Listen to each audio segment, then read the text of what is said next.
My name is Haley. I made a mistake. I married too young.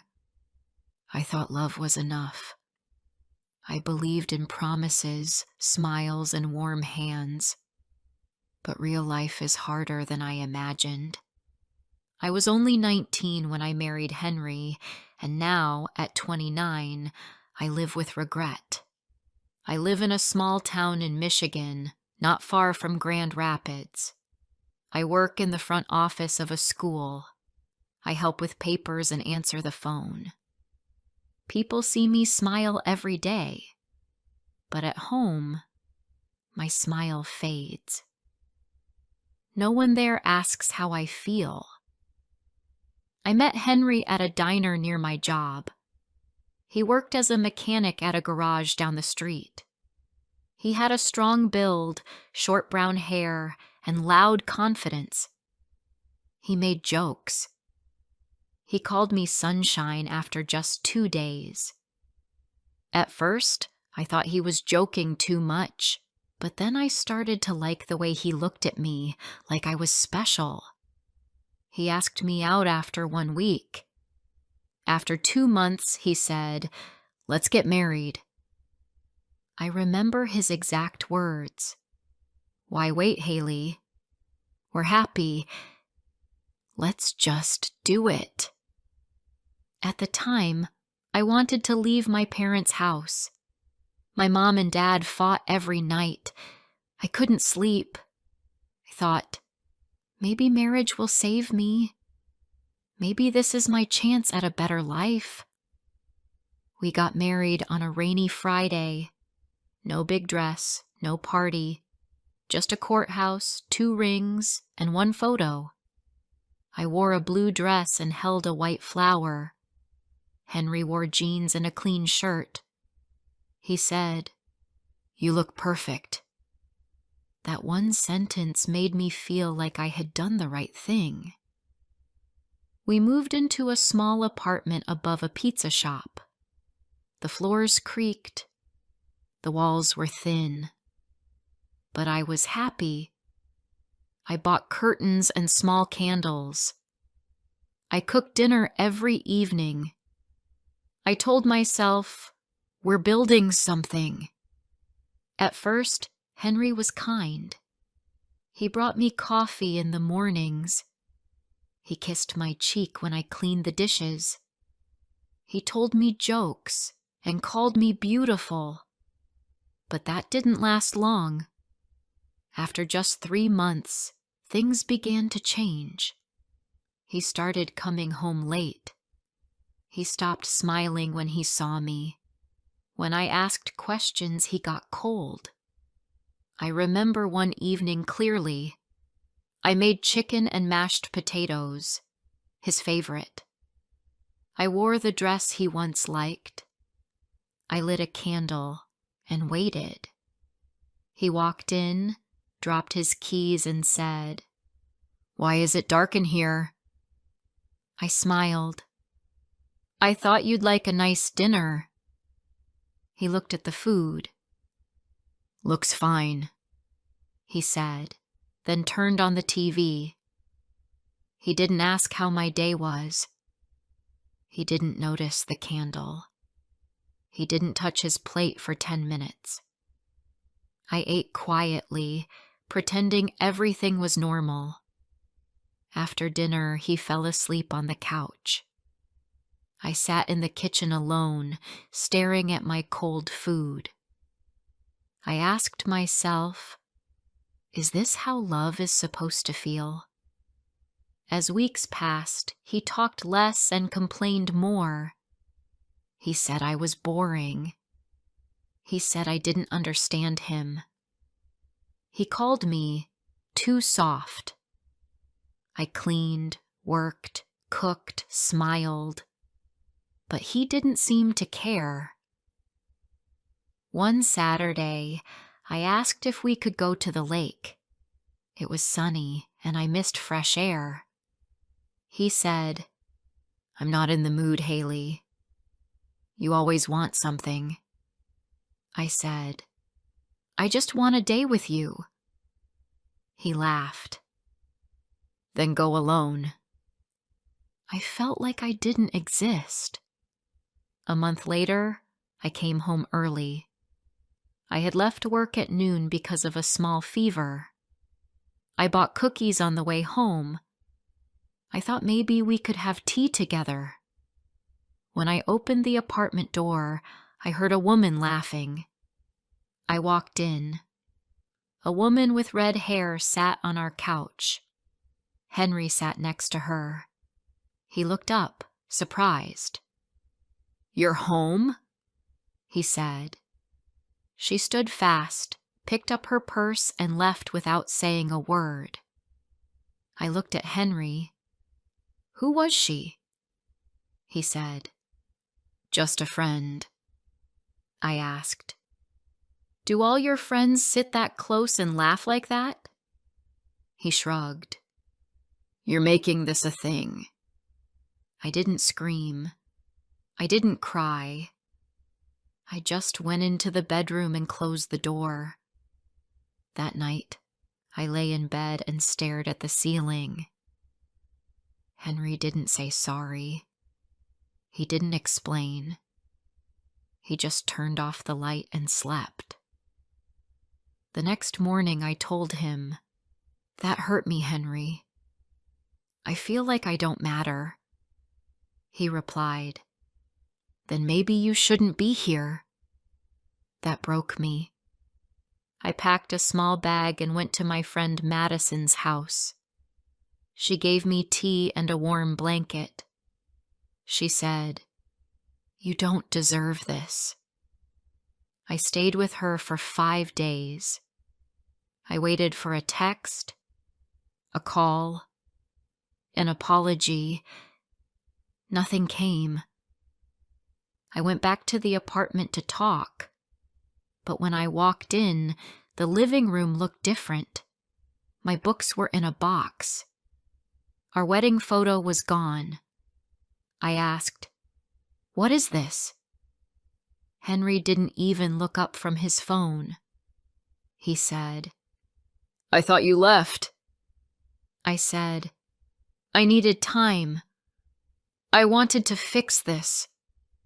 He said, "I'm not trying anymore." I stood in the doorway and felt a deep silence inside me. That was the moment I knew it was over. I moved out that night. I cried in Madison's car. I felt lost, but I also felt free. I had no plan, no home, and no love. But I had myself. And for the first time in years, I could hear my own thoughts again. After I left Henry, I moved in with Madison. Her apartment was small, but it felt warm. She gave me clean towels and made space in her closet for my things. I slept on her sofa at first, then later in the small guest room when her cousin moved out. I felt lucky to have a friend like her. I cried a lot that first week. Not loud crying, just small tears when no one was looking. I cried when I washed dishes. I cried while folding my clothes. I cried in the shower where no one could hear me. I didn't miss Henry exactly. I missed the life I thought we had. I still wore my wedding ring. I looked at it when I felt confused. I asked myself, did I fail? Or did he give up? I didn't have the answer yet. All I knew was that something inside me had broken. One morning, Madison handed me a cup of coffee. She said, "You don't have to stay stuck in that past. You didn't break this alone." Her words stayed in my mind. I started going to work again. I answered phones. I filed papers. I smiled at the students. But everything felt different. I wasn't the same Haley anymore. Something inside me had changed. After work, I came home to silence. Madison often worked late. I made simple dinners like soup or sandwiches. I started reading again. I hadn't touched a book in 2 years. Henry always said reading was boring. Now I could read in peace. Some nights I watched the sky from the window. I saw stars and listened to cars drive past. I wondered where people were going. I wondered if they were happy. I asked myself, will I be happy again? One evening, I opened an old box from my closet. Inside were letters I wrote when I was younger. I had dreams. I wanted to travel. I wanted to write stories. I wanted to open a small bookstore with coffee and flowers near the door. I forgot those dreams when I married Henry. I stopped thinking about myself. I gave everything to that marriage, but it was never enough for him. Now, sitting on the floor with those letters, I cried again. But this time, the tears felt different. They weren't for Henry. They were for the girl I used to be, the girl who believed in something better. The next day, I took off my wedding ring. I placed it in a small box and closed the lid. I didn't throw it away, but I didn't wear it anymore. It was time to begin again. Weeks passed. Then one day, something unexpected happened. I saw Henry. It was at the supermarket. I was picking up milk and fruit after work.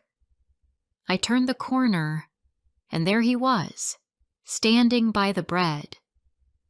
He looked the same. A little tired, maybe, but still the same Henry. He saw me and froze. "Haley," he said. "Hi," I answered. My voice was quiet, but my heart was loud. He walked over slowly. "You look good." "Thanks," Ade said. "How are you?" He shrugged. "Same. You living with Madison?" "Yes," said. "Still at the school?" He looked down, then up again. "I didn't think you'd leave so fast." I didn't reply. "I've been thinking," he said. "Maybe we gave up too early." I looked at him carefully. The same eyes, the same voice. But my heart didn't move. Not the way it used to. "I didn't give up," I said. "I stayed until there was nothing left." He didn't know what to say. "I tried, Henry." "You didn't want to try." He nodded. "Yeah, I know." We stood there in silence. I felt strange. Not angry. Not sad. Just done. He said, "Well, good seeing you." "You too," I replied, then turned and walked away. That night, I felt something new. Peace. He didn't hold power over me anymore. A few weeks later, Madison told me she was moving in with her boyfriend. She said I could stay at the apartment, but I didn't want that. I needed a place that was mine, a space where I could start again. So I found a small studio near the school. It had 1 room, 1 bathroom, and a tiny kitchen. The walls were white. The floors were old wood. I bought a second-hand sofa and a cheap rug. I found 2 plants at a market. I named them Lucy and Fern. It felt silly, but I smiled every time I watered them. The first night alone in my new place, I felt scared. What if I made another mistake? What if I was always alone? But then I remembered the girl in the letters. She wasn't afraid of starting over. I painted the walls light blue. I bought soft pillows. I started writing again. Just small stories. A girl and her dog. A woman who finds a message in a bottle. Nothing big, but it made me happy. At work, I felt lighter. I smiled more. I laughed at the jokes the students made. I said yes when people asked if I wanted to join them for lunch. I said no when I needed rest. I didn't tell people about Henry unless they asked. Some coworkers knew. One of them, Emily, came to my desk one day. "I heard you went through something hard," she said gently. I nodded. "I did." She gave me a small cookie and said, "You're doing better than you think." I smiled. That meant a lot. One day, I saw a flyer in the library. A writing class was starting at the community center. Tuesday nights. I stood and stared at the flyer for a long time. My hands felt warm. My heart beat fast. I took the flyer. The class had 7 people, some older, some young. The teacher's name was Mr. Dean. He wore glasses and loved books. He smiled at me and said, "Everyone here has a story. Don't be afraid to share yours." That night, I wrote about my wedding day. I wrote about the rain, the blue dress, the cold pizza. I read it out loud. My voice shook, but I finished. When I looked up, the others were quiet. Then one woman said, "That was beautiful." Another man said, "It felt real." I almost cried, but I didn't. I just said, "Thank you." I started going to class every week. I wrote about my past, but also about hope, about soft mornings, strong women, and second chances. It felt like coming home. One evening after class, I stayed behind to clean up. Mr. Dean said, "You have a gift?" I smiled. "I just write from the heart." He nodded. "That's the best way." Outside Amna, the night was cold, but I felt warm. I walked home with the stars above me and a story in my bag.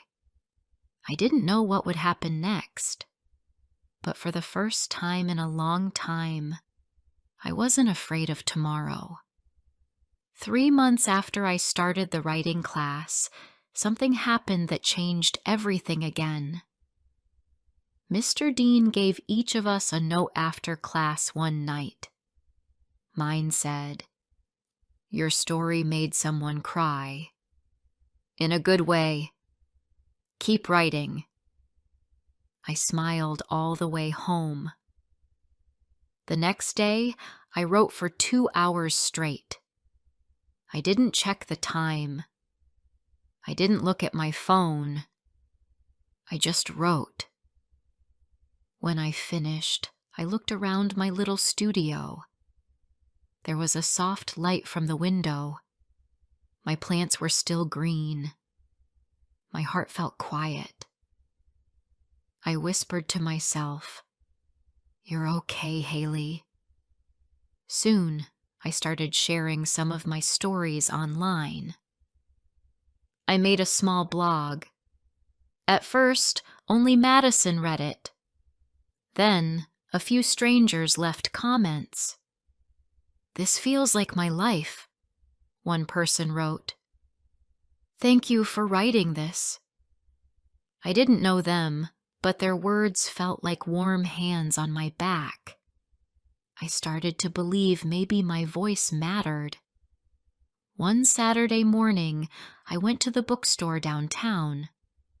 I liked walking through the quiet aisles and touching the book covers. I saw a small group sitting in the corner.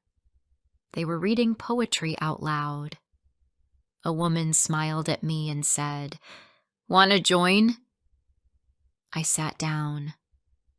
I didn't read anything that day, but I listened. Their words were soft, but full of feeling. I felt at home there. The next week, I came back with one of my short pieces. My hands were shaking, but I read anyway. After I finished, a man across from me said, "That sounded like truth." That man's name was Daniel. He had kind eyes and wore a gray sweater. He looked about my age. After the group ended, he waited by the door. He said, "You have a strong voice." "Thank you," I said. "I like your writing," he added. "I liked yours too," I replied, even though he hadn't read anything that day. He smiled. "Maybe next time." We started talking after each session. Nothing big, just small things. Books, music, coffee shops. He was easy to talk to. He listened without interrupting. He never rushed his words.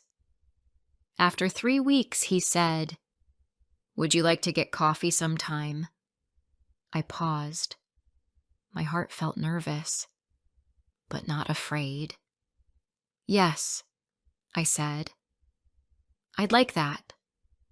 We met at a small cafe near the river.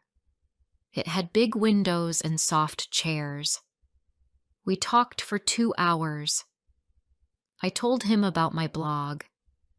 He told me he was learning to write after a hard breakup. He said, "Writing helps me heal." I said, "Me too." We didn't talk about love. Not that day. But I felt something begin. A door opening slowly, letting in light. Over the next few weeks, we spent more time together. We walked near the water. We sat in parks. We talked about family, pain, and hope. I didn't feel the need to hide anything. He didn't ask for more than I could give. One day, I told him about Henry. "I married young," I said. "I thought I was doing the right thing." He didn't ask for details. He just said, "Thank you for telling me." That was enough. Daniel never rushed me. He never pushed. He always left space. I liked that about him. It made me feel safe. One Sunday, we were walking near a row of small houses. One had flowers in the windows and a wooden sign that said, "Storytime Cafe." I stopped and stared. "That's the kind of place I used to dream about," I said. "What kind of place?" he asked. "A bookstore and coffee shop together. Small, quiet, full of light. I used to want to open one." He looked at the building. "Maybe that dream isn't gone." I shook my head. "It's just a dream." Daniel looked at me. Dreams don't die. Sometimes they wait. Those words stayed with me. That night I couldn't sleep. I kept thinking about the girl I used to be. The girl who wrote letters, who wanted more. Maybe that girl was still inside me. I started saving money. Just a little at a time. I looked at small shops for rent. I talked to Madison. She said, "I believe in you." That was all I needed. After 6 months, I found a tiny space near the school. It used to be a bakery. It smelled like cinnamon and warm bread. I signed the papers with shaking hands. Daniel helped me paint the walls. Madison helped me choose books. My mom even visited and gave me an old lamp for the front table. "For light and hope," she said. I called the place Haley's Pages. We opened on a sunny Tuesday. The first customer was a little girl holding her father's hand. She picked out a book with a dog on the cover. I gave her a cookie and said, "Come back anytime." I didn't make much money at first, but I didn't care. People came to read, to talk, to sit quietly. I wrote between customers. I smiled every day. For the first time in years, I felt proud of something I built with my own hands. Daniel came by often. Sometimes he brought flowers, sometimes just a warm smile. He read to kids on Saturday mornings. He helped fix a broken shelf. He never asked for anything in return. One evening, as we locked the door together, he said, "You built this from nothing." I smiled. "No, I built it from pain." He looked at me gently and turned it into beauty. I didn't know what the future would bring. Maybe we would fall in love. Maybe not. But I was no longer scared. I was not the girl who ran away from home to be a wife. I was the woman who left a cold home and made a warm one.